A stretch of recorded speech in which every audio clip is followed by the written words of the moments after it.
preciosa, esta es la iglesia de Dios, que esparce su luz por doquiera para dar al mundo salvación. Oh, ven a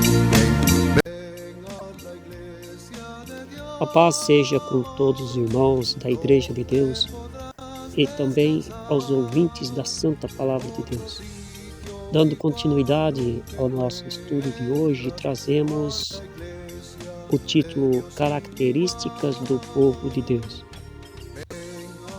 O verso áureo está em 2 Tessalonicenses, capítulo 1, verso 4, onde diz: de maneira que nós mesmos nos gloriamos de vós nas igrejas de Deus por causa da vossa paciência e fé.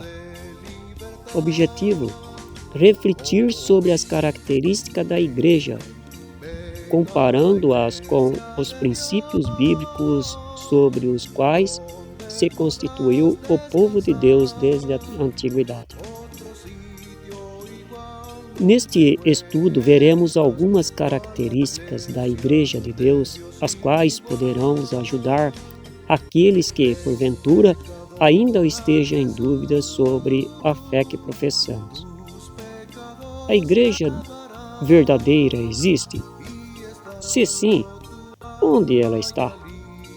Como encontrá-la em meio a tantas controvérsias religiosas? Essas indagações são comuns em nossos dias, pois quem não gostaria de conhecer o caminho da verdade? O fato de a igreja edificada pelo Messias não estar em evidência no contexto histórico não significa que ela tenha deixado de existir. É o cumprimento das profecias de Apocalipse capítulo 12, em que a mulher fugiu para o deserto, onde ficou protegida por 1260 anos, fora da vista da serpente. Não podemos aceitar que a igreja tenha se acabado, tendo em vista as muitas profecias que falam a respeito da sua trajetória ao longo dos séculos. Sendo assim, a melhor forma de encontrá-la é conferindo a sua doutrina com a Bíblia. As características da igreja bíblica devem acompanhá-la em todo o tempo, pois Jesus é a pedra angular de sustentação do seu alicerce. Por isso Deus a preserva tanto quanto a sua própria palavra. A igreja está sempre presente nas profecias, e esses traços a caracterizam e a acompanharão ao longo de toda a sua trajetória. Efésios capítulo 2, verso 20. Ora, como a própria natureza ensina, toda planta de enxerto desenvolve as características do tronco onde foi implantada. Neste caso, a igreja deve trazer os traços do povo de Deus que a representou desde o princípio. Romanos capítulo 9, verso 25 diz assim: como também diz em Oséias: chamarei meu povo ao que não era meu povo, e amada a que não era amada. Se os gentios, sendo zambujeiros, são implantados na oliveira, herdam a sua natureza e certamente desenvolvem as mesmas características. Trata-se de um processo de transformação. Para ser mais claro, vamos usar o exemplo de Paulo, referindo-se sobre os que criam dentro dos gentios ligados à oliveira natural. Os ramos não alimentam a raiz, disse Paulo. Logo, a raiz é que os alimenta. Pois não és tu que sustentas as raízes, mas a raiz a ti. Romanos capítulo 11, verso 18. É importante deixar claro que, se as raízes do cristianismo estão nas gerações naturais dos patriarcas e profetas bíblicos, os ramos também devem estar. A igreja deve carregar consigo os mesmos princípios que constituiu a fé monoteísta do povo de Deus no passado. Ele forma a oliveira natural, e os estrangeiros salvos por Cristo são ligados a ela, e naturalizados também como descendência espiritual de Abraão, tornando-se membros de uma só família. Efésios capítulo 2, verso 19 diz assim: assim que já não sois estrangeiros, nem forasteiros, mas concidadãos dos santos e da família de Deus. Que caracteriza o povo de Deus e identifica a igreja da profecia? Sendo Abraão o pai da fé, a igreja tem origem na mesma raiz, pois os salvos por Cristo são considerados herdeiros das mesmas promessas, pela fé. Portanto, não podemos esperar que a igreja se identifique com outro povo, senão aquele de onde ela procede. Cristo diz ainda que a salvação vem dos judeus. Logo, ele é a própria e sua igreja deve ser nele o modelo da doutrina que ele ensinou. Os gentios salvos são ligados na mesma oliveira e recebem a seiva que é a virtude do Pai. O Espírito Santo, por meio de Cristo Jesus, qual é a raiz. Romanos capítulo 11, verso 17. Portanto, a igreja deve trazer consigo as características da raiz onde está ligada, e não ao contrário.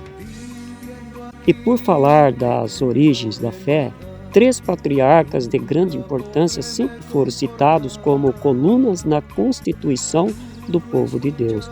São eles: Abraão, Isaque e Israel.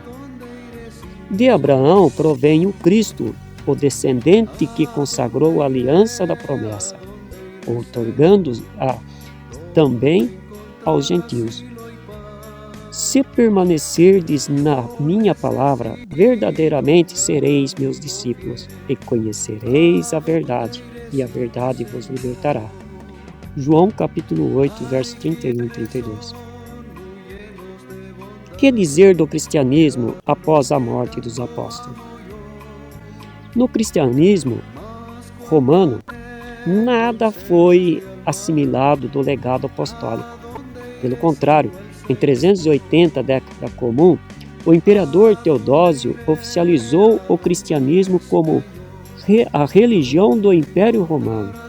Portanto, que fique bem claro, não obstante Roma adotar o cristianismo como religião oficial, isso não garante que o império tenha se convertido em massa a Jesus.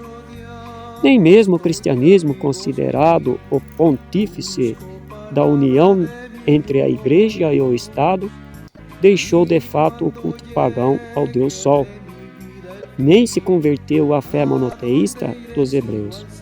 Ao contrário, o cristianismo é que foi modelado conforme os ditames de Roma e adaptado conforme as crenças do império. Que Deus nos ajude e nos abençoe, em nome de Jesus. Amém.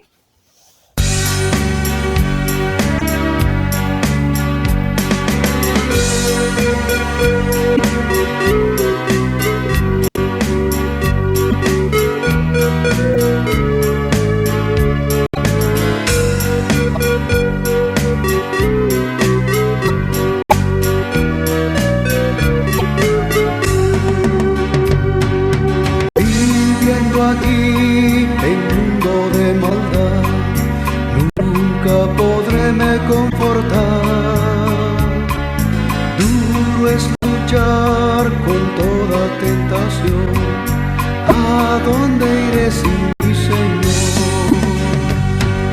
¿A dónde iré? ¿A dónde iré, Señor? ¿Dónde encontrar asilo y paz? Yo necesito un gran amigo fiel. ¿A dónde iré sin ti, Señor?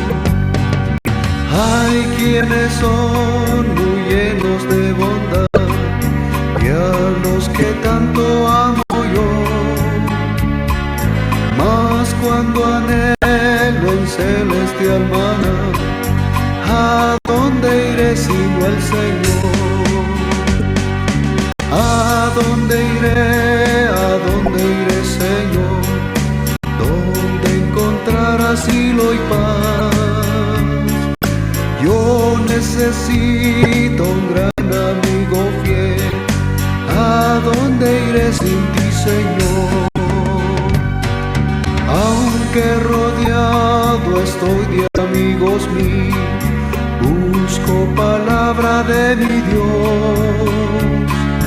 Y cuando llegue de mi vida el fin, ¿a dónde iré sino al Señor? ¿A dónde iré, Señor? ¿Dónde encontrar asilo y paz? Yo necesito un gran amigo fiel. ¿A dónde iré sin ti, Señor?